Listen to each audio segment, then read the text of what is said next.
Hi students, waste management lo last question manaki explain briefly about waste management వ్యర్థపదార్థ నిర్వహణ గురించి క్లుప్తంగా వివరించండి. అయితే ఇక్కడ విద్యార్థులకు నా యొక్క విన్నపం ఏంటంటే ఈ వేస్ట్ మేనేజ్మెంట్ నుండి ఈ క్వశ్చన్స్ రూపంలో అంటే మొదటి నుండి మరి మీకు అలవాటు కారణంగా ఏమైనా కావచ్చు. మన సబ్జెక్ట్ దగ్గరికి వచ్చేసరికి ఏంటంటే సబ్జెక్ట్ లోపలికి వెళ్ళి సబ్జెక్ట్ని తెలుసుకుందామనే ఆలోచన అనేది తక్కువగా ఉంటుంది. ఇప్పుడు కూడా మనం ఎగ్జామ్ పాయింట్ ఆఫ్ వ్యూలో మాత్రం సబ్జెక్ట్ని చూస్తున్నాం. దీని ద్వారా ఏంటంటే చాలా కొత్త విషయాలు మీరు నేర్చుకోవడానికి అవకాశం అనేది మీ అంతటా మీరే కోల్పోతున్నారు. ఆ విషయాన్ని మీరు అందరూ కూడా గుర్తించాలి. ఫర్ ఎగ్జాంపుల్ ఇప్పుడు ఎంతో టైం కేటాయించి అలాగే ఎంతో శ్రమకి ఓర్చి ఈ వీడియో లెసన్స్ ఏవైతే క్రియేట్ చేస్తున్నామో దీన్ని చాలా వరకు చూస్తున్నారు చాలామంది. అయితే ఏంటంటే ఫుల్ లెంత్ అంటే పూర్తి స్థాయిలో వీటిని చదవటానికి కానీ చూడటానికి కానీ వినటానికి కానీ సమయాన్ని కేటాయించలేని స్థితిలో మనం ఉన్నాం. అంటే దాని అర్థం ఏంటంటే ఎప్పుడు కూడా ఈ సబ్జెక్ట్ మన దృష్టిలోకి వచ్చేసరికి మార్క్స్ మాత్రమే అంటే పాస్ మార్క్స్ వరకు మాత్రమే మనకు ఉంటే చాలనే ఒక కల్పనలో ఉండటం కారణంగా ఏమవుతుందంటే పూర్తిగా స్థాయిలో సబ్జెక్ట్ని మీరు అర్థం చేసుకోలేకపోతున్నారు, తెలుసుకోవడం కోసం ప్రయత్నం చేయలేకపోతున్నారు. దీనివల్ల ఏమవుతుంది, చాలా విషయాలను మీరు తెలుసుకోకుండానే నెక్స్ట్ క్లాస్కి వెళ్ళిపోవడం అనేది జరుగుతుంది. ఇందులో ఉన్న చాలా టాపిక్స్ మీకు ఫర్దర్ స్టడీస్లో వెళ్తే కనుక అక్కడ మీరు ఫేస్ చేస్తుంటారు. సో అప్పుడు మీకు అనిపిస్తుంది ఈ టాపిక్ మనకి ఇంటర్మీడియట్ లెవెల్లో కూడా ఉంది, అక్కడ మనం పూర్తిగా చదువుకోలేదు, ఇప్పుడు మళ్ళీ కొత్తగా ఉంటుంది మనకి. సో అందుకు నేను విద్యార్థులకు చెప్పేది ఏంటంటే మార్క్స్ పాయింట్ ఆఫ్ వ్యూలో మాత్రం మనం ఎప్పుడు చదవకూడదు. సబ్జెక్ట్ని కొంతవరకైనా అర్థం చేసుకొని దాని పట్ల పూర్తి అవగాహన పెంపొందించడం కోసం మీరు ప్రయత్నం చేస్తే కనుక ఖచ్చితంగా మీ తాలూకా నాలెడ్జ్ అనేది ఇంప్రూవ్ అవుతుంది. తద్వారా ఫర్దర్ స్టడీస్ కూడా మీకు ఈజీ అవుతుంది అన్నమాట. సో ఎనీహౌ అందరికీ క్వశ్చన్ ఆన్సర్స్ రూపంలోనే కావాలని అడుగుతున్నారు కాబట్టి చాలా వరకు ఈవెన్ లాస్ట్ క్లాస్ ఇంతవరకు నేను తీసుకున్న ముందు క్లాసులు చూసుకున్న ప్రతి ఈ వీడియోలో కూడా ఖచ్చితంగా మీకు ఒక క్వశ్చన్కి సరిపడా పూర్తి మెటీరియల్ టెక్స్ట్ అనేది అక్కడ ప్లేస్ చేయడం జరిగింది, అది ఇంగ్లీష్ తెలుగులో. సో దాన్ని కూడా ఆన్సర్ రూపంలో రాసుకోవడం అనేది మీకు కష్టం అవుతుంది అనమాట. అంటే ఇప్పుడు ఈ use and throw net Google వచ్చిన తర్వాత మన బుర్ర పనిచేయడం మానేసింది ఏ విధంగా, మీరు కూడా అదే విధంగా అసలు మీ తాలూకా మినిమం ఐక్యూ లెవెల్ని కూడా ఉపయోగించకుండా నోట్స్ని ప్రిపేర్ చేసుకోలేకపోతున్నారంటే అది చాలా దురదృష్టకరమైన సంఘటన. ఎలా అంటే జనరల్గా క్లాస్ పై స్థాయికి వెళ్తున్న కొద్ది ఏంటంటే క్లాస్ ఎక్స్ప్లెయిన్ చేసి సార్ వెళ్ళిపోతే కనుక అందులో ఏ క్వశ్చన్స్ వస్తాయి, ఏ క్వశ్చన్స్కి ఆన్సర్ చేసుకోవాలి, ఈ ఆన్సర్ ఎక్కడి నుంచి గ్యాదర్ చేసుకోవాలని కూడా మీ అందరూ మీరుగానే దాన్ని ప్రిపేర్ చేసుకోవాలి. అది మనం ఇప్పుడు అలవాటు చేసుకుంటేనే మీకు అది సాధ్యమవుతుంది. లేని పక్షంలో ప్రతి దగ్గర క్వశ్చన్ ఆన్సర్ ఇవ్వడం అంటే ఎవరికి సాధ్యం కాదు. అది మీరు కొంచెం అవాయిడ్ చేస్తే బాగుంటుంది అనేది ముఖ్యంగా నా తాలూకా రిక్వెస్ట్. నెక్స్ట్ ఈ లెసన్ ఈ క్లాస్తో మనకి ఈ 2 యూనిట్స్ సిలబస్ అనేది పూర్తి స్థాయిలో కంప్లీట్ అవుతుంది. ఇంతకుముందు మీకు చెప్పినట్లే ఎప్పుడు మీకు సిలబస్ కంప్లీట్ అవ్వడం అంటే లెక్చరర్ వచ్చి క్లాస్ చెప్పి వెళ్ళిపోతే సిలబస్ కంప్లీట్ అయిపోతుందనే ఫీలింగ్ మాత్రం దయచేసి ఎవరు ఉండవద్దు. ఎందుకంటే సిలబస్ లెక్చర్ చెప్పి వెళ్ళిపోతే కానీ లెక్చర్ టాస్క్ కంప్లీట్ అవుతుంది, కానీ మీ టాస్క్ మాత్రం కంప్లీట్ కాదు. ఈ మధ్యకాలంలో ఈ కొత్తగా మీకు వచ్చిన దురదృష్టం ఏంటంటే ఈ కరోనా అనే సమస్య. ఈ కరోనా సమస్య వల్ల ఈ సంవత్సరం అందరూ పాస్ అయిపోయారు, నెక్స్ట్ ఇయర్ కూడా అందరూ పాస్ అయిపోతారేమో అనే ఒక రకమైన అభూత కల్పనలో అంటే ఒక మిత్తిలో ఉన్నారు మీరు. కానీ అది కరెక్ట్ కాదు. మనకి అకాడమిక్ ఇయర్ అనేది స్టార్ట్ అయిపోతుంది. ఖచ్చితంగా మనకు ఆన్లైన్తో పాటు ఆఫ్లైన్లో కూడా క్లాసులు వింటాం. ఖచ్చితంగా మీరు 2021 అది మార్చి కావచ్చు, ఏప్రిల్ కావచ్చు, మే కావచ్చు పబ్లిక్ ఎగ్జామ్స్ రాస్తారు. రాసిన తర్వాతనే మీరు పై క్లాస్కి వెళ్ళడానికి అవకాశం ఉంటుంది. అది మాత్రం గుర్తుపెట్టుకోండి. ఇంతవరకు పాస్ అయిపోయాం కదా ఇది కూడా పాస్ అయిపోతాం అనే ఆలోచన మాత్రం ఎవరు ఉండవద్దు. కాబట్టి ఉన్న లెసన్స్ అన్ని కూడా శ్రద్ధగా వినండి. ఇంకా మీకు అర్థం కాకపోతే మమ్మల్ని అడిగి తెలుసుకోవడానికి ప్రయత్నం చేయండి. ఇంకా మోర్ ఇన్ఫర్మేషన్ కావాలంటే నెట్ను వాడండి. అంతే తప్పించి ఐడియల్ టైంని ఖాళీగా ఉండి సమయాన్ని వృధా చేసి లాస్ట్లో ఏమీ తెలియకుండా ఈ క్లాస్ నుంచి పై స్థాయికి వెళ్ళిపోవడం అనేది కరెక్ట్ కాదు. నెక్స్ట్, ఇప్పుడు వ్యర్థాల గురించి మనం ఎక్కువగా మాట్లాడుకుంటున్నాం. ఈ వ్యర్థాలు వచ్చినవి కావచ్చు, నెట్ అందుబాటులో వచ్చిన తర్వాత కావచ్చు, మనం ఎంత డమ్మీగా తయారవుతున్నామంటే, ఫర్ ఎగ్జాంపుల్ ఇంత ముందు రోజుల్లో కనుక కంపేర్ చేసుకుంటే ఎటువంటి మ్యాథమెటికల్ ఈక్వేషన్ని సాల్వ్ చేయాలన్నా సరే ఖచ్చితంగా మనం పెన్ను పేపర్ తీసుకొచ్చి టకటం స్టెప్ బై స్టెప్ వేసి విత్ ఇన్ సెకండ్స్లో దాన్ని సాల్వ్ చేసి పెట్టేవాళ్ళం. ఇప్పుడు చిన్న చిన్న అవసరాలకు కూడా, అంటే అంతగా ఎడిట్ అయిపోయాను అనమాట. చిన్న చిన్న అవసరాలకు కూడా మనం ఏంటంటే ఒక 2-3 అడిషన్స్ చేయాలన్నా సరే ఇమీడియట్గా క్యాలిక్యులేట్ చేస్తున్నాం. అంటే 2 into 2 అంటే 2 into 2 4 అనేది చెప్పడం కూడా మనం ఇప్పుడు ఖచ్చితంగా ఈ క్యాలిక్యులేటర్ వాడే చెప్పగలుగుతున్నాం అనమాట. అంటే అలా ఎడిట్ అయిపోయాం, తెలియదని కాదు. క్యాలిక్యులేటర్ 2 into 2 ఎంత చూడాలంటే ఇమీడియట్గా క్యాలిక్యులేటర్ అయితే అడుగుతున్నాం మనం. 2 into 2 లెక్క ఎంత అనేది చెప్పడం కోసం క్యాలిక్యులేటర్ అవసరం లేదు. కాకపోతే మన మైండ్ అంతగా దానికి ఎడిట్ అయిపోయింది. అంటే ఈ మన మైండ్ని మనం వాడకుండా మన ఇతర డివైసెస్ మీద మనం పూర్తి స్థాయిలో ఆధారపడిపోవడం కారణంగా దీని తాలూకా ఆలోచన శక్తి, గ్రహించే శక్తి అనేది కోల్పోతూ ఉంటుంది అనమాట.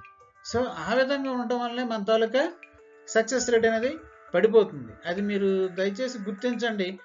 నా తాలూకా రిక్వెస్ట్ ఏంటంటే, ఇంత టైంని కేటాయించి శ్రమపడి మనం ఈ లెసన్స్ ప్రిపేర్ చేసినప్పుడు లాస్ట్ వరకు చూడండి, చదవండి, వినండి, వీటిని నోట్స్గా మీరు ప్రిపేర్ చేసుకోండి.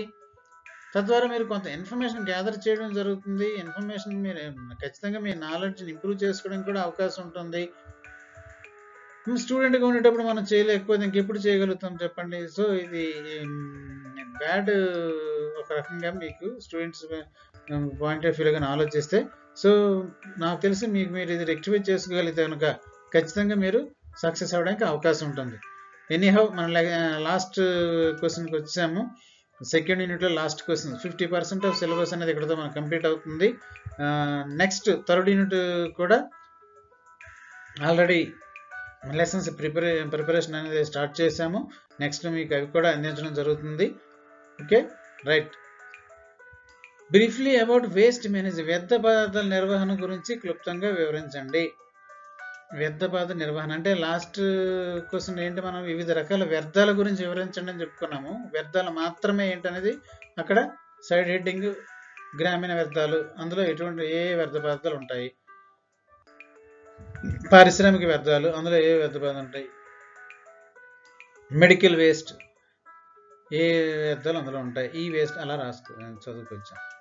ఇక్కడ ఏంటంటే అవే వేస్ట్ని ఏ విధంగా మేనేజ్ చేస్తున్నాము, ఏ విధంగా వాటిని నిర్వీర్యం చేస్తున్నాము, ఏ విధంగా వాటిని నిర్వహించగలుగుతున్నాము అనే విషయాలను ఇక్కడ మనం తెలుసుకోబోతున్నాము.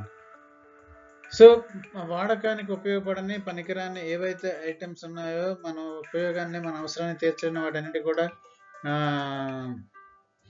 వేస్ట్గా పరిగణించడం జరిగింది. అయితే మేనేజ్మెంట్ అనే దగ్గరికి ఏమవుతుందంటే దాని గురించి కూడా ఆల్రెడీ మనం చెప్పుకున్నాం. వేస్ట్ మేనేజ్మెంట్ అంటే ఇది collection, transporting, processing, recycling or disposal of waste material. దీని అంతటిని కూడా మేనేజ్మెంట్ అనేసి చెప్పడం అనేది జరుగుతుంది. అవసరం రాని వ్యర్థాలను, పనికిరాని వ్యర్థాలని వ్యర్థ పదార్థాలుగా డిఫైన్ చేస్తే వీటిని సేకరించడం, రవాణా చేయడం, ప్రాసెస్ చేయడం, రీసైకిల్ చేయడం లేదా పారవేయడం అనేది నిర్వహణ ప్రక్రియ అన్నమాట. వ్యర్థ పదార్థ నిర్వహణలో ఘన, ద్రవ, వాయు లేదా రేడియోధార్మిక పదార్థాలను ఖచ్చితంగా ఉంటాయి. వీటిలో ప్రతిదానికి వివిధ పద్ధతులు మరియు నైపుణ్యాలు అనేది ఉపయోగించి వీటిని పూర్తి స్థాయిలో నిర్వీర్యం చేయడం అనేది జరుగుతుంది, డిగ్రేడ్ చేయడం అనేది జరుగుతుంది. పర్యావరణంలో పూర్తి స్థాయిలో కలిసే ఏర్పాట్లు అనేది మనం చేయటం జరుగుతుంది. అదే ఏంటి టెక్నిక్స్ అనేవి మనం ఇక్కడ తెలుసుకోబోతున్నాం అన్నమాట. There are 6 major groups of waste management methods. వ్యర్థ పదార్థాల నిర్వహణ పద్ధతిలో 6 ప్రధాన రకాలు ఉన్నాయి. అవి ఏంటంటే ఇక్కడ మనం చూడండి. ల్యాండ్ ఫిల్ అంటే is an effective procedure of waste disposable in present time. Land fill అంటే జనరల్గా ప్రతి ప్రదేశాల్లో కూడా మనం వీటిని చూస్తుంటాము. బయోడిగ్రేడబుల్ ఐటమ్స్ మెటీరియల్స్ ఏవైతే ఉంటాయో వాటిని కావచ్చు, అలాగే కిచెన్ వేస్ట్ ఏదైనా కావచ్చు, గార్డెన్ వేస్ట్ ఏదైనా కావచ్చు, డిస్పోజబుల్ థింగ్స్ అన్నింటినీ కూడా మనం ఈ ల్యాండ్ ఫిల్ ద్వారా ఎక్కువ వేస్తుంటాం. అంటే పాత రోజుల్లో వీటిని వేస్తుంటే పెంట కుప్పలు అని కూడా అనేవాళ్ళు. ఎక్కడైతే ఖాళీ ప్లేస్ ఉందో ఆ ఖాళీ ప్లేస్లో చెత్త అంతటిని ఒక దగ్గర కనుక మనం స్టోర్ చేసి దాన్ని పెంట కుప్ప అంటే డంపింగ్ యార్డ్ ఇప్పుడు అంటాము. అప్పుడు ఆ పదంతో వాడేవాళ్ళు ముఖ్యంగా గ్రామీణ ప్రాంతాల్లో. దాన్నే మనం ఇప్పుడు ల్యాండ్ ఫిల్స్ అంటాం అనమాట. సో ఇవి చాలా ఇంపార్టెంట్ రోల్ ప్లే చేస్తుంటాయి. లాస్ట్ మనకి స్లైడ్లో ఇమేజ్ రూపంలో కూడా చూపించబడింది. అక్కడ వెళ్తే మీకు పూర్తిగా అర్థమవుతుంది. అయితే ఇక్కడ ఏమవుతుందంటే ప్రస్తుత కాలంలో ఈ ల్యాండ్ ఫిల్ మనకు ఉండేవి అంటే వంటగది నుంచి వచ్చే వ్యర్థాలు, తోట వ్యర్థాలు మొదలైన బయోడిగ్రేడబుల్ పదార్థాలన్నీ కూడా ఇక్కడ మనం వేసేయడం జరుగుతుంది. అవి కొన్నాళ్ళ తర్వాత ఆటోమేటిక్గా డిగ్రేడ్ మట్టిలో కలిసిపోవడం అనేది జరుగుతుంది అనమాట. This is called land fill. So ఆ విధంగా దాన్ని మనం వచ్చే వ్యర్థాలు ఏవైతే ఉన్నాయో ఆ వ్యర్థాలను ఆ విధంగా మేనేజ్ చేయడం అనేది జరుగుతుంది. అయితే ఇంకో సెకండ్ మెథడ్ ఏంటంటే బర్నింగ్, అంటే కాల్చివేయటం. అంటే ఎటువంటి అవసరానికి పనికిరానప్పుడు, రీసైకిల్ చేయలేనప్పుడు, రీయూజ్ చేయలేనప్పుడు, దాని ద్వారా ఇంకేమీ తయారు కాదు, సాధ్యం కాదు, దీనివల్ల ప్రమాదం, ఇది పర్యావరణంలో కలిస్తే ప్రమాదం తప్పించి దీనివల్ల ఎటువంటి ప్రయోజనం లేదు అని ఫీల్ అయ్యేటప్పుడు మనం ఏం చేస్తామంటే ఇంకో మెథడ్ ద్వారా దాన్ని పూర్తిగా డిస్ట్రాయ్ చేస్తున్నాం. అదే ఏంటంటే బర్నింగ్. ఈ బర్నింగ్ అంటే కాల్చివేయటం. కాల్చివేయటం ద్వారా అంటే కాల్చడం ద్వారా ఈ ఏవైతే సాలిడ్ వేస్ట్ ఉన్నాయో వాటిని నిర్వహించడం జరుగుతుంది అన్నమాట. అంటే అవి ఇంకా పూర్తిగా పనికిరావు. తద్వారా వాటి అవశేషాలను వాయు ఉత్పత్తులుగా మార్చేస్తాం. అంటే సాలిడ్ రూపంలో ఉన్న ఏవైతే వేస్ట్ మెటీరియల్స్ ఉంటాయో వాటిని బర్న్ చేయడం కారణంగా అవి వాయు ఉత్పత్తులుగా మారిపోతాయి అన్నమాట. అంటే పూర్తిగా కాలిపోయి బూడిదైపోవటం అన్నమాట. ఈ రకమైన పద్ధతి యొక్క ప్రధాన ప్రయోజనం ఏంటంటే దాని తాలూకా కంటెంట్ వాల్యూమ్ని తగ్గించడం అనమాట. ఈ ఘనపరిమాణంలో ఉన్న వ్యర్థాలని ఈ విధంగా కాల్చేయడం కారణంగా 20 to 30% వరకు ఇది పూర్తిగా తగ్గిపోవడం జరుగుతుంది అనమాట. అంటే 100 kgs ఆఫ్ వేస్ట్ని మనం బూడిద చేయడానికి ప్రయత్నం చేస్తే అది 20-30%కి తగ్గిపోయే ఛాన్సెస్ ఉంటాయి. అలాగే దీనివల్ల పర్యావరణం కూడా ఎటువంటి హాని అనేది జరగదు. ఇది తొందరగా ఉన్నదాన్ని అంతటి కూడా మట్టిలో కలిసిపోయేటట్లు అవకాశం ఉంటుంది, కలిసిపోవడానికి అవకాశం ఉంటుంది అనమాట. This is called burning. అంటే ఒకటి ల్యాండ్ ఫిల్, రెండవది బర్నింగ్. Next recovery. రికవరీ అనేది అంటే మరింత ఉపయోగం కోసం ఉపయోగకరమైన మిగిలిపోయిన వస్తువులను సేకరించే పద్ధతి. అంటే ఆల్రెడీ యూజ్ చేసి బయటపడేసే ఐటమ్స్ ఏవైతే ఉన్నాయో వాటిని మళ్ళీ రికవరీ చేసుకోవడం అనమాట. అంటే మళ్ళీ రీయూజ్ కోసం, మళ్ళీ ఉపయోగించడం కోసం రికవర్ చేసుకోవడం. అయితే దాని ద్వారా ఏంటి మనం రికవర్ చేయగలుగుతున్నామంటే హీట్ని ప్రొడ్యూస్ చేయడం కావచ్చు, విద్యుత్తుని ప్రొడ్యూస్ చేయడం కావచ్చు, ఇంధన రూపంలో శక్తిగా మార్చడం, ఈ విధంగా జరుగుతుంది. రికవర్ చేయడం అంటే దాని అర్థం అది. ఎలా అంటే రికవర్ అనేది మరింత ఉపయోగం కోసం ఉపయోగకరమైన మిగిలిపోయిన వస్తువులను సేకరించే పద్ధతి. ఉపయోగకరమైన మిగిలిపోయే వస్తువు అంటే అవసరానికి ఉపయోగపడిన వస్తువులన్నింటినీ సేకరించి ఆ పదార్థాలు మరియు వనరులను సేకరించి తిరిగి పొందడానికి లేదా వినియోగించడానికి, అంటే వేస్ట్ నుంచి ఈ కరెంటు తయారు చేయడం ఏదైతే ఉందో అది, అలాగే ఈ హీట్ ప్రొడ్యూస్ చేయడం ఏదైతే ఉందో దానికి అంటే రికవర్ చేయటం. అంటే వేస్ట్ నుంచి వేరే దాన్ని తయారు చేయటం, వేరే వస్తువుని మన అవసరాన్ని తీర్చుకోవడం కోసం వేరే వస్తువుని తయారు చేయటం అన్నమాట. That is called recovery. Next అంటే రీసైక్లింగ్. రీసైక్లింగ్ అంటే దాన్నే మళ్ళీ ఉపయోగించడం లేదా వేరే ఫార్మేట్లో ఉపయోగించడం. రీసైక్లింగ్ అనేది వ్యర్థాలను నిర్వహించే ప్రభావవంతమైన ఒక ప్రక్రియ. అయితే కొత్త ఉత్పత్తులు ఉపయోగించడంలో ముడి పదార్థాలుగా వీటిని ఉపయోగించవచ్చు, లేదా వీటిని మళ్ళీ అదే రూపంలో మనం రీసైకిల్ చేయడానికి అవకాశం ఉంటుంది, లేదా దాని షేప్ మార్చి మళ్ళీ రీసైకిల్ చేయడానికి అవకాశం ఉంటుంది. ఇలా వివిధ మార్గాల్లో, అంటే ఏదైనా దీని దాకా అంతిమమైన లక్ష్యం ఏంటంటే వేస్ట్ అనేది ఎన్విరాన్మెంట్లోకి మనం డంప్ చేయకూడదు, దాన్ని ఏదో విధంగా మళ్ళీ మన అవసరం తీర్చుకోవడం కోసం ఉపయోగించగలగాలి అనేది దీని ద్వారా ముఖ్యమైన ఉద్దేశం. అంటే దీనివల్ల ఏంటంటే తాజా పదార్థాల వినియోగాన్ని నివారించి వ్యర్థ పదార్థాలను కొత్త ఉత్పత్తులుగా మార్చే ప్రక్రియకి అవకాశం ఇస్తాను అన్నమాట. అంటే కొత్త వాటిని కొనేసి వాడేయకుండా పాత వాటిని మళ్ళీ అదే అవసరం తీర్చుకోవడం కోసం ఉపయోగించేటట్లు ఈ రీసైక్లింగ్ ద్వారా మనం చేయడానికి అవకాశం ఉంటుంది. So recycling, recovery, recycling. Recovery అంటే దాన్ని వేరే ఫార్మాట్లో ఉపయోగించడం పూర్తిగా. అంటే వ్యర్థాన్ని ఇక్కడ మనం దేనిగా మారుస్తున్నాం, వేడిగా మారుస్తున్నాం, లేదా విద్యుత్తుగా మారుస్తున్నాం, ఇంధన రూపంలో మారుస్తున్నాం. అంటే వేస్ట్ని తీసుకొచ్చి దాన్ని వివిధ రకాలుగా ప్రాసెస్ చేసిన తర్వాతను దాని నుంచి వేడి కావాలంటే వేడిని ప్రొడ్యూస్ చేసుకోగలుగుతున్నాం, లేదా ఎలక్ట్రిసిటీ కావాలంటే ఎలక్ట్రిసిటీని ప్రొడ్యూస్ చేయగలుగుతున్నాం. అలాగే ఫ్యూయల్ కావాలంటే ఫ్యూయల్ రూపంలో మార్చడానికి తయారు చేస్తాం. ఫ్యూయల్ రూపంలో అంటే ఫర్ ఎగ్జాంపుల్ మనకు చూడండి, ధాన్యం పొట్టు నుంచి వచ్చే ఏదైతే ఉంటుందో ఆ పదార్థం నుంచి తవుడు అంటాం మనం. అది మన రైస్ మిల్ దగ్గర వెళ్తే కనుక మీకు కనిపిస్తుంటుంది, ఓక్ అని కూడా అంటాం దాన్ని. దాని నుంచి ఆయిల్స్ అనేవి తీయటం, ఇంధనం తయారు చేయటం, ఇలా మనం చూస్తుంటాం అనమాట. అది రికవరీ అంటే. రీసైకిల్ అంటే దాన్ని అదే ఫార్మాట్లో కానీ లేదా వేరే ఫార్మాట్లో కానీ ఉపయోగించడం. అంటే ఫర్ ఎగ్జాంపుల్ ఇంట్లో ఒక చైర్ పాడైపోయింది అనుకోండి, ఆ చైర్ని తీసుకెళ్ళి బయట పడేస్తే అది చెత్తగా మారుతుంది. అదే చైర్ని డిస్మాంటిల్ చేసి అంటే పూర్తిగా వాటిని భాగాలని వేరే అవసరాలకు ఉపయోగించడం. అంటే దాన్ని ఏవైతే పార్ట్స్ ఉన్నాయో ఆ పార్ట్స్ని వేరే అవసరాల కోసం మళ్ళీ ఉపయోగించడం అనమాట. ఇంకో చైర్ చేయడానికి ఉపయోగించడం కావచ్చు, లేదా ఇంకో పార్ట్స్ చేయడం కోసం ఉపయోగించడం కావచ్చు, చిన్న సిట్టింగ్ పెద్ద చైర్నేమో చిన్న సిట్టింగ్ చైర్గా మార్చడానికి కావచ్చు. ఇలా వేరే అవసరాలకి ఉపయోగించేట్లు దాన్ని మార్చడం, దట్ ఈస్ కాల్డ్ రీసైక్లింగ్ అనమాట. నెక్స్ట్ రెడ్యూస్ అంటే వ్యర్థ పదార్థాల నిర్వహణ యొక్క ఇంకొక ఇంపార్టెంట్ ఏంటంటే పదార్థాల సృష్టినే తగ్గించడం. సృష్టిని తగ్గించడం అంటే వ్యర్థాలనే తగ్గించడం, వ్యర్థాల బయటకు వచ్చే వ్యర్థాలనే తగ్గించడం. దానికి ఇంతకుముందు ఒకటి చెప్పాం, మ్యాక్సిమం అవాయిడ్ చేయడం. అంటే ఏంటి, అత్యవసరం లేదా అవసరమైతే మాత్రమే మనం కొత్త వాటి జోలికి వెళ్ళాలి. కొత్త పదార్థాలని, కొత్త వస్తువుల్ని చేయడం కోసం కానీ అవసరం ఉపయోగించుకోవడం కోసం కానీ ప్రయత్నం చేయాలి. రెడ్యూస్ చేయాలంటే దాని అర్థం అది. ఈ రెడ్యూస్ చేయడం అంటే ఫర్ ఎగ్జాంపుల్ చూడండి, మనకి ఈ మధ్య ఫంక్షన్లో అయితే బఫేలు పెడుతున్నాం. బఫేలు పెట్టడం అనేది దానివల్ల ఏమవుతుందంటే వేస్టేజ్ కూడా ఎక్కువ అవుతుంది.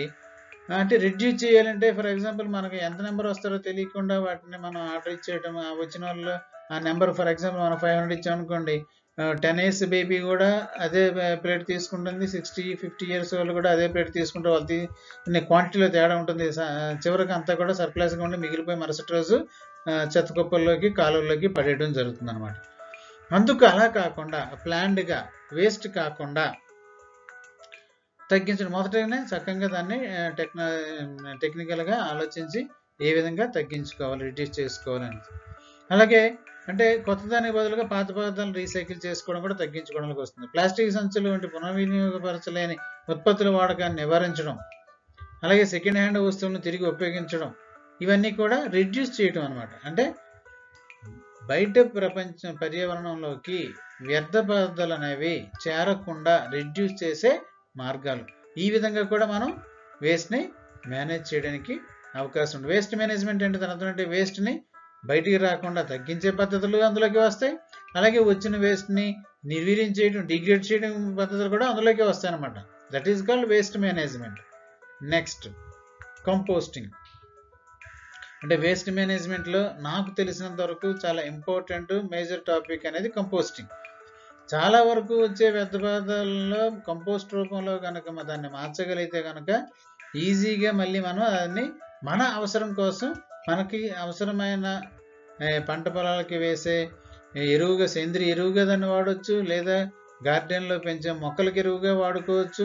ఆ కంపోస్ట్ చేసుకుంటే కనుక అన్ని రకాలైన అడ్వాంటేజ్లు దానికి ఉన్నాయి. ఇది అనేది సహజమైన ప్రక్రియ. కంపోస్ట్ ఒక సులభమైన మరియు సహజమైన బయోడిగ్రేడేషన్ పద్ధతి. అంటే సహజంగా మనం తక్కువ మెటీరియల్ వచ్చింది, వేస్ట్ వచ్చింది అనుకోండి, ఇంట్లోనే మనం చేసుకోవచ్చు, కంపోస్ట్ తయారు చేసుకోవచ్చు. ఎక్కువ వచ్చింది అనుకోండి, ఇంకో ప్లేస్ తీసుకొని చేయొచ్చు. లేదా సిటీ మొత్తం నుంచి వచ్చిన వేస్ట్ అనుకోండి, ఒక పెద్ద యార్డ్లో నుంచి దీన్ని తయారు చేసి మళ్ళీ మన అవసరాల కోసం ఉపయోగించుకోవచ్చు. ఈ మధ్య కాలంలో వ్యవసాయ పంటలకి ఎక్కువ మోతాదులో ఎరువులు, క్రిమిసంహారక మందులు వాడడం వల్ల వాటి దిగుబడి తగ్గిపోతుంది. అలాగే దానివల్ల మనకు అనేక రకమైన వ్యాధులు కూడా సంక్రమించడం అనేది జరుగుతుంది. సో వాటిని మనం ఎదుర్కోవాలంటే, వాటిని మనం తగ్గించాలంటే ఖచ్చితంగా ఈ సహజమైన పద్ధతిలో కంపోస్టింగ్ కనుక తయారు చేసుకోగలిగితే ఖచ్చితంగా దీనివల్ల ఏమవుతుంది, ఒకవైపు పర్యావరణంలో వచ్చి పడిన చెత్తని మనం తగ్గించడం వల్ల అవుతాము. ఆ చెత్త నుంచి మళ్ళీ సహజ సిద్ధమైన ఎరువును తయారు చేసి ఆరోగ్యవంతమైన పంటని, ఆహార పదార్థాలని మనం పొందవలన అవుతాం అన్నమాట. సో కాబట్టి కంపోస్టింగ్ అనేది కూడా చాలా ఇంపార్టెంట్. అలాగే ఇది చాలా చీప్గా తయారు చేసుకునే పద్ధతి, అత్యంత ఉపయోగకరమైనది ముఖ్యంగా. సో కాబట్టి దీన్ని కూడా ఒక వేస్ట్ మేనేజ్మెంట్ టెక్నిక్గా మనం చెప్పుకోవడం జరుగుతుంది అనమాట. అయితే నెక్స్ట్ ఇక్కడ చూడండి, వేస్ట్ మేనేజ్మెంట్ ప్రాసెస్లో అంటే వేస్ట్ మేనేజ్మెంట్ అంటేనే మనం చెప్పుకున్నాం ఇందాక. వేస్ట్ మేనేజ్మెంట్ అంటేనే సేకరించడం, అంటే కలెక్ట్ చేసుకోవడం అంటే డిఫరెంట్ మోడ్స్లో ఉంటాయి. ఇక్కడ మనం చూస్తున్న ఇమేజ్లు ఏంటంటే ఈ ట్రైసైకిల్ ద్వారా వచ్చే వేస్ట్ని కలెక్ట్ చేయడం, గ్రామీణ ప్రాంతాలు కానీ పట్టణ ప్రాంతాలు కానీ ముందు కలెక్ట్ చేసుకోవడం, తర్వాత సాగ్రిగేట్ చేయటం.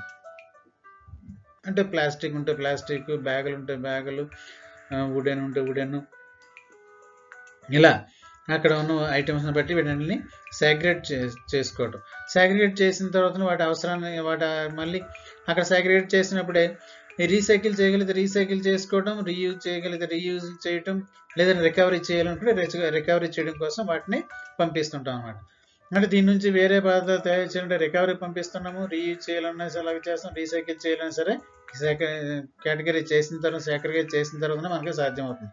ఇంకా అప్పటికీ మిగిలిపోయిన చెత్త ఏదైనా ఉంటే కానీ దానికి చిన్న చిన్న మైక్రోబ్స్గా మార్చేసి ల్యాండ్ ఫిల్లింగ్ చేయడం వల్ల సాధ్యం చేయొచ్చు, లేదంటే కంపోస్ట్ తయారు చేయడం కోసం దాన్ని ఉపయోగించడానికి అవకాశం ఉంటుంది. ఇవి అంటే మిగిలిపోయిన చెత్తని ఇది ఒక రకమైన మిషన్ టెక్నాలజీ ఉపయోగించి చిన్న చిన్న మైక్రోబ్స్గా తయారు చేస్తున్నాం అనమాట. నెక్స్ట్ ఇక్కడ చూడండి, ఈ ఇమేజ్లో మీకు కనిపిస్తుంది ఏంటంటే వేస్ట్ లిక్విడ్ని కెమికల్ ట్రీట్మెంట్ ద్వారా చిన్న కెమికల్స్ అనేవి ఇందులో మిక్స్ చేయడం కారణంగా మళ్ళీ ఈ వాటర్ని తిరిగి ఉపయోగించడం. అంటే వేస్ట్గా వచ్చిన మురికి కాలువ నుంచి వచ్చిన వాటర్ తీసుకుందాం అనుకోండి, ఈ మురికి కాలువ నుంచి వచ్చిన వాటర్ని మళ్ళీ రీసైకిల్ చేయటం, అంటే వేరే అవసరానికి ఉపయోగించడం. అంటే మనకు అవసరానికి కావాల్సిన ప్రత్యక్షమైన అవసరాలకు కాకుండా పరోక్షంగా ఇంకా వేరే, అంటే ఫర్ ఎగ్జాంపుల్ క్లీనింగ్ కావచ్చు, లేదా ప్లాంట్స్కి అవసరమైన వాటర్ పెట్టడం కోసం కావచ్చు, వాటి కోసం అయితే ఖచ్చితంగా వాటర్ని వాడవచ్చు. అంటే లిక్విడ్ రూపంలో వచ్చిన వేస్ట్ని కూడా మేనేజ్ చేయడం అనేది సూయిజ్ ప్లాంట్, అది మన ఇక్కడ చాలా ప్రాంతాల్లో మనం చూస్తుంటాం ఈ ప్లాంట్స్ అనేవి. అలాగే లార్జ్ స్కేల్ ఇండస్ట్రీస్లో కూడా ఈ ప్లాంట్స్ అనేవి జనరల్గా ఉంటాయి. ఫర్ ఎగ్జాంపుల్ ఇక్కడ స్టీల్ ప్లాంట్ మనం తీసుకున్నాం అనుకోండి, అక్కడ కెమికల్ ప్లాంట్స్, ట్రీట్మెంట్ ప్లాంట్స్ అనేవి ఉంటాయి. అంటే వాటర్ అక్కడ నుంచి యూజ్ చేసిన వాటర్, ప్లాంట్లో యూజ్ చేసిన వాటర్ అంతా అక్కడ తీసుకొచ్చి అందులో కెమికల్స్ వేసి ప్యూరిఫై చేసి అదే వాటర్ మళ్ళీ ఆ ప్లాంట్లో ఉన్న మొక్కలు పెంచడానికి, ఇతర గార్డెన్ అవసరాలకు తీర్చడం కోసం ఉపయోగించడం జరుగుతుంది. అంటే దాని అర్థం ఒకవైపు వాటర్ని పొదుపు చేస్తున్నాం, ఇంకోవైపు పర్యావరణాన్ని కూడా మనం పరిరక్షించగలుగుతున్నాం అన్నమాట. అది ఈ వేస్ట్ మేనేజ్మెంట్ తాలూకా ముఖ్యమైన కాన్సెప్ట్, ఆబ్జెక్టివ్ అన్నమాట. నెక్స్ట్ ఇక్కడ చూడండి, ల్యాండ్ ఫిల్లింగ్ అనేది ఏ విధంగా చేశారు అనేది. అంటే ల్యాండ్ ఫిల్లింగ్ అంటే ఒక డంప్ చేసుకోవడం, ఆ ఖాళీ ప్రదేశాలు ఎక్కడైతే ఉంటాయో అక్కడ అంతటిని దాన్ని డంప్ చేసి విడిచిపెట్టేయడం, ఇంత మనం చెప్పుకున్న పద్ధతుల్లో. అలాగే నెక్స్ట్ బర్నింగ్, అంటే ఇంకా వేస్ట్ని అంతటిని కూడా కాల్ చేయడం ద్వారా కూడా దీన్ని మనం పూర్తిగా సమూలంగా అసలు చెత్త అనేది లేకుండా చేయడానికి ఇది ఒక పద్ధతి. అలాగే ఇక్కడ చూడండి, ఈ ఇమేజ్లో మధ్యలో ఉన్న ఇమేజ్గా మనం తీసుకుంటే ఇక్కడ ఏంటంటే కంపోస్ట్ తయారు చేయడం. కంపోస్ట్ అనేది ఇంట్లో అవసరాలకి, ఇంట్లో ఉన్న చెత్తని, అంటే వంట పదార్థాల నుంచి వచ్చే చెత్త ఏవైతే ఉన్నాయో వాటన్నింటిని తీసుకొచ్చి రోజు కింద మీద కలుపుతూ దాన్ని వివిధ పద్ధతుల్లో ఒక 30 డేస్లో మళ్ళీ తిరిగి కంపోస్ట్గా మారడానికి అవకాశం ఉంటుంది, సహజసిద్ధమైన ఎరువుగా మారడానికి అవకాశం ఉంటుంది. ఆ ఎరువుని మనం తీసుకెళ్ళి మొక్కలు పెంచడానికి, గార్డెన్లో ఉన్న మొక్కలకి వాటికి వేస్తే కనుక అవి మంచి గ్రోత్ ఇవ్వడానికి అవకాశం ఉంటుంది. ఇది చూడండి, కంపోస్ట్ ఇక్కడ ఏదైతే ఉందో చూసారా, ఇది పిట్ పద్ధతి అనేది. ఇందులో ఇంతకుముందు మనకి జిఎఫ్సి సిలబస్ చూసుకుంటే అందులో బెంగళూరు పద్ధతి, గుంట పద్ధతి, కుప్ప పద్ధతి అని చెప్పేసి ఉండేవి. అంటే కంపోస్ట్ తయారు చేసే పద్ధతులు. అందులో ఒకటి ఇది కుప్ప పద్ధతి. ఈ వచ్చిన చెత్త అంతటిని కూడా ఇలాగ కుప్పగా వేసి దాని పైన మధ్యలో పొరలుగా లైట్గా ఇసుక వేసి నెక్స్ట్ కొంచెం వాటర్ మిక్స్ చేసి వేస్తే ఏమవుతుంటే కొన్నాళ్ళ తర్వాత ఇది ఆటోమేటిక్గా కంపోస్ట్గా మారిపోతుంది, సహజసిద్ధమైన కంపోస్ట్గా తయారవుతుంది. ఈ కంపోస్ట్ను ఉపయోగించి మనం పంటలు వేస్తే కనుక కెమికల్ రహిత పదార్థాలని మనం తయారు చేసిన వాళ్ళు అవుతాము. అదే వెర్మీ కంపోస్ట్ అని చెప్పేసి ఇంకో పద్ధతి ఉంది. వెర్మీ కంపోస్ట్ అంటే వానపాములను ఉపయోగించి కంపోస్ట్ని తయారు చేయడం. ఈ చెత్త అంతటిని తీసుకొచ్చి ఒక దగ్గర వేస్తే కనుక అందులో వానపాములు అనేవి ఏర్పడి అవి చిన్న చిన్న మైక్రోబ్స్గా మార్చేసి వాటిని కంపోస్ట్గా మార్చుతుంది అనమాట. ఇందాక మనం చూసాం, లాస్ట్ స్లైడ్లో చూసుకుంటే మైక్రోబ్స్గా మార్చడానికి మిషన్ ఉపయోగించాం. అలాగే వానపామును కూడా ఉపయోగిస్తాం. That is called vermi compost అనమాట. ఇలా ఈ వేస్ట్ గురించి చెప్పుకుంటే కనుక అంటే వేస్ట్ని రెడ్యూస్ చేయడం కావచ్చు, వేస్ట్ని కంట్రోల్ చేయడం కోసం కావచ్చు, వేస్ట్ని రీసైకిల్ చేయడం కోసం కావచ్చు, కంపోస్ట్గా మార్చడం కావచ్చు, దీనికి చాలా మెథడ్స్ ఉన్నాయి.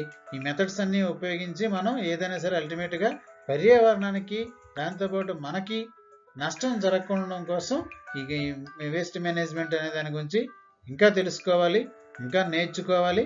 అందులో కొన్ని విషయాలను మనం కూడా ఆచరించాలి. మన కుటుంబం నుంచి వచ్చే వ్యర్థాలు, మన ఫ్యామిలీ నుంచి వచ్చే వ్యర్థాలు, మన ఇళ్లలో నుంచి వచ్చే వ్యర్థాలను కూడా ఏ విధంగా సక్రమ మార్గంలో మనం మేనేజ్ చేస్తే అంత మన పర్యావరణానికి రక్షించిన వాళ్ళు అవుతాం, పర్యావరణ పరిరక్షణకి మనవంతు సహాయం చేసిన వాళ్ళు అవుతాం అనమాట. సో కాబట్టి ఖచ్చితంగా వీటన్నిటి గురించి మరికొంచెం తెలుసుకోవడం కోసం ప్రయత్నం చేయండి. నెక్స్ట్ మనం ఒక విషయం చెప్పుకున్నాం, ఇన్కమ్ జనరేషన్, ఎంప్లాయ్మెంట్ జనరేషన్ అనేసి. అంటే ఇదే వేస్ట్ నుంచి మనం ఒక ప్లాంట్ పెట్టి, పవర్ ప్లాంట్ పెట్టామనుకోండి, అక్కడ ఇన్కమ్ జనరేట్ అవుతుంది, ఎంప్లాయ్మెంట్ జనరేట్ అవుతుంది, అందులో కొంతమంది పనిచేయడానికి అవకాశం ఇస్తున్నాం, అలాగే పర్యావరణాన్ని కూడా మనం పరిరక్షించిన వాళ్ళం అవుతాము, పర్యావరణంలో వచ్చి చేరిన చెత్తను తగ్గించిన వాళ్ళం అవుతాం అన్నమాట. సో రీసైకిల్, రెడ్యూస్, రీయూజ్, ఇది వేస్ట్ని మేనేజ్ చేసే ఒక బెస్ట్ సూత్రం ఏంటంటే రీసైకిల్ ఉన్నంత వరకు దాన్ని రీసైకిల్ చేసుకోవాలి, లేదా రీయూజ్ చేయాలి, లేదా రెడ్యూస్ చేయాలి. తక్కువ మొత్తంలో వాడాలి, వాడిందని మళ్ళీ మళ్ళీ వాడుకోవాలి, తిరిగి ఉపయోగించడం కోసం మళ్ళీ ప్రయత్నం చేయాలన్నమాట. This is called waste management. Thank you one and all. ఎప్పటిలాగే ఇక్కడ మనం కోవిడ్ టిప్స్ గురించి చెప్పుకుంటాను, ప్రివెన్షన్ టిప్స్ గురించి. నేను ప్రతి ఒక్కరూ ఈ 5 టిప్స్ అనేవి ఖచ్చితంగా ఫాలో అవ్వండి, అశ్రద్ధ వద్దు. ఇంకా మనం ఎంత సీరియస్గా ఉంటే అంత తొందరగా ఈ కోవిడ్ నుంచి బయటపడడానికి అవకాశం ఉంటుంది. కరోనా రహిత సమాజంలోకి మనం అడుగు పెట్టాలనుకుని ఖచ్చితంగా ప్రతి ఒక్కరూ ఈ టిప్స్ని ఫాలో అవ్వాలి. ఇంకా సీరియస్గా ఫాలో అయితే ఇంకా తొందరగా మనం మార్చ్ 22 ముందు ఉన్న పరిస్థితులు ఏ విధంగా ఉన్నాయి, ఏ రకంగా మనం ఎంజాయ్ చేసేవాళ్ళం, ఆ వాతావరణంలో మనం వెళ్ళాలంటే ఖచ్చితంగా కొన్నాళ్ళ పాటు ప్రతి ఒక్కరం కూడా ఈ టిప్స్ని ఫాలో అవ్వాలి. Go corona go, go corona go. Thank you one and